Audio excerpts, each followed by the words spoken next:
আসসালামু আলাইকুম ওরহমতুল্লাহি ওবরাকাতুহু। আলহামদুলিল্লাহি ওয়াহদা ওয়াসসালাতু ওয়াসসালামু আলা মান লা নাবিয়্যা বা'দা, আম্মা বা'দ। সম্মানিত দর্শক শ্রোতা ভাই বোন, শয়তান আমাদের চোখে অদৃশ্য, শয়তান সব সময়ের জন্য অস্পৃশ্য। শয়তানকে আমরা দেখতেও পাই না, স্পর্শও করতে পারি না। কিন্তু কেমন হতো যদি শয়তানকে মসজিদের একটা পিলারে বাঁধা থাকতো, আর বাচ্চারা গিয়ে শয়তানকে কাতুকুতু দিত, তার সাথে যদি একটু আনন্দ করত, তাহলে ব্যাপারটা কেমন লাগতো? জি, সম্মানিত দর্শক শ্রোতা ভাই বোন, ঠিকই শুনেছেন। আমাদের নবীর যুগে এই ধরনের একটি কাজ ঘটতে যাচ্ছিল। আবু সাইদ খুদরি রাদিয়াল্লাহু আনহু বলেন, রাসূলুল্লাহ সাল্লাল্লাহু আলাইহি সাল্লাম একদিন আমাদের নিয়ে ফজরের সালাত আদায় করছিলেন। তো সালাতের মধ্যে তার কিরাআত পড়াটা কেমন জানি জড়িয়ে জড়িয়ে যাচ্ছিল। তো সালাত শেষ হলে আমরা তাকে জিজ্ঞেস করলাম, তখন তিনি বললেন, যদি তোমরা আমাকে দেখতে শয়তানকে কিভাবে আমি ধরেছিলাম, তাহলে তোমরা সত্যিকার ব্যাপারটা বুঝতে পারতে। তো শয়তান আমার কাছে এসেছিল, তখন আমি তাকে ধরে তার গলা টিপ দিয়ে ধরেছিলাম। এইভাবে তাকে টিপ দিয়ে ধরে আছি এবং তার মুখ দিয়ে লালা বের হচ্ছিল। আমি আমার এই দুই আঙ্গুলের মাঝে তার লালার আর্দ্রতা অনুভব করলাম। ওই সময়ে আমার ভাই নবী সুলাইমানের কথা আমার মনে পড়ে গেল।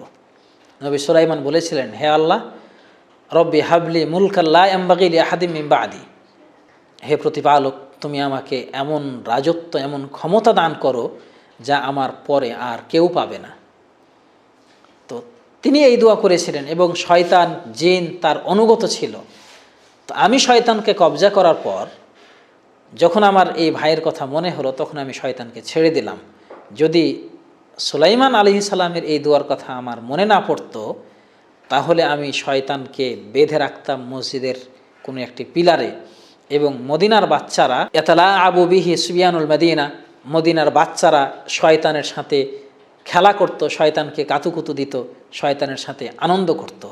অতএব তোমাদের মধ্যে যে ব্যক্তি পারে, যার সক্ষমতা রয়েছে যে তার মাঝে এবং কিবলার মাঝে কোনো কিছু আড়াল না হয়ে যাক, সে যেন সেই চেষ্টা করে। অর্থাৎ যদি কখনো শয়তান তার মাঝে প্রভাব বিস্তার করতে চায়, তাহলে যথাসাধ্য শয়তানকে প্রতিহত করার চেষ্টা করবে। সম্মানিত উপস্থিতি, রাসূলুল্লাহ সাল্লাল্লাহু আলাইহি সাল্লামের এই হাদিস থেকে আমরা বুঝতে পারলাম, রাসূলুল্লাহ সাল্লাল্লাহু আলাইহি সাল্লাম শয়তানকে ধরেছিলেন এবং তার গলা টিপ দিয়ে ধরে তার শ্বাস বন্ধ হয়ে মারা যাওয়ার উপক্রম হচ্ছিল। কিন্তু নবী সুলাইমান আলাইহিস সালামের দোয়ার কথা স্মরণ করে রাসূলুল্লাহ সাল্লাল্লাহু আলাইহি সাল্লাম তাকে ছেড়ে দিয়েছিলেন। যদি নবী সুলাইমানের দোয়া না থাকতো, তাহলে তিনি শয়তানকে মসজিদে বেঁধে রাখতেন। ওই সময়ের যারা উপস্থিত লোকেরা ছিলেন তারা দেখতে পেতেন এবং মদিনার বাচ্চারা শয়তানকে নিয়ে তামাশা করতে পারত, তার সাথে খেলা করতে পারত। এই পরিস্থিতি সৃষ্টি হতো। এই হাদিস থেকে আমরা যে সকল বিষয় জানতে পারি তা হলো, 1 নাম্বার, শয়তানের প্ররোচনায়, শয়তানের ওয়াসওয়াসায় আমাদের তেলাওয়াত, আমাদের কিরাআত জড়িয়ে যেতে পারে। 2 নাম্বার শিক্ষা আমরা পাই, শয়তানকে আমরা দেখতে না পেলেও রাসূলুল্লাহ সাল্লাল্লাহু আলাইহি সাল্লাম দেখতে পেতেন। 3 নাম্বার শিক্ষা পেলাম, রাসূলুল্লাহ সাল্লাল্লাহু আলাইহি সাল্লামকে রব্বুল আলামিন এতটা ক্ষমতা দিয়েছিলেন যে তিনি চাইলে শয়তানকে বন্দী করতে পারতেন।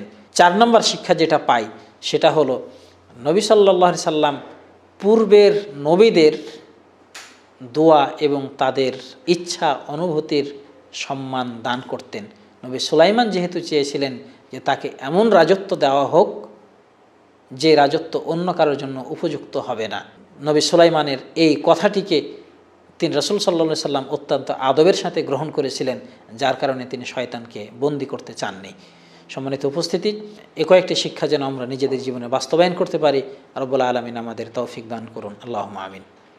আসসালামু আলাইকুম ওয়া রাহমাতুল্লাহি ওয়া বারাকাতুহু।